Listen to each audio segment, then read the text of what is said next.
జరుగుతుంది. పూర్తి స్థాయిలో ఆరోగ్యశ్రీకి సంబంధించినటువంటి గత ప్రభుత్వంలో అనేక బకాయిలు పెట్టి ఇప్పటి వరకు దాదాపు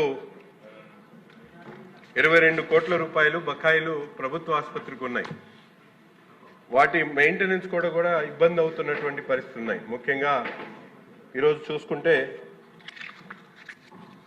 ప్రభుత్వ ఆసుపత్రికి సంబంధించినటువంటి అనేక ఇంప్లాంటేషన్స్, ముఖ్యంగా టీహెచ్ఆర్, హిప్ రీప్లేస్మెంట్, తర్వాత నీ రీప్లేస్మెంట్కి సంబంధించినటువంటి ఇంప్లాంటేషన్స్ కూడా అక్కడ లేకపోవడంతో ప్రభుత్వానికి సంబంధించినటువంటి ఈ రెండు ముఖ్యమైనటువంటి ట్రీట్మెంట్స్ జరగకపోవడంతో అక్కడ ఉన్నటువంటి పీజీసీటీ కూడా ఎన్ఎంఆర్ వాళ్ళు క్యాన్సిల్ చేసేటువంటి పరిస్థితులు వస్తూ ఉన్నాయి.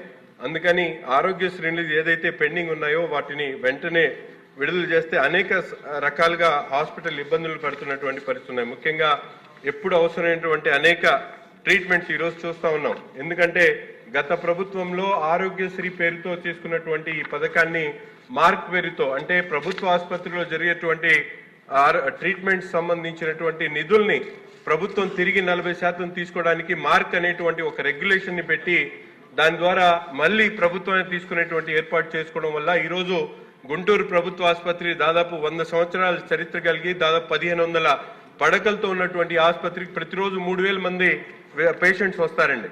అనేక డిపార్ట్మెంట్స్ ఉన్నాయి. దాదాపు ప్రతి ఒక్క డిపార్ట్మెంట్ లో కూడా హెవీ క్రౌడ్ ఉండి రాత్రిపూట ఓపీకి దాదాపు ఏదైతే ఎమర్జెన్సీ క్యాజువాలిటీకి 600 మంది అడ్మిట్ వచ్చేటటువంటి పరిస్థితులు ఉన్నాయి. జిల్లానే కాదు, కోస్తాంధ్రలోనే అతిపెద్ద ఆసుపత్రికి ఉన్నటువంటి గుంటూరు ప్రభుత్వ ఆసుపత్రికి ఈరోజు నిధులు లేక నిధుల కొరత అనేక రకాలుగా ఇబ్బందులు పడుతున్నటువంటి పరిస్థితులు ఉన్నాయి.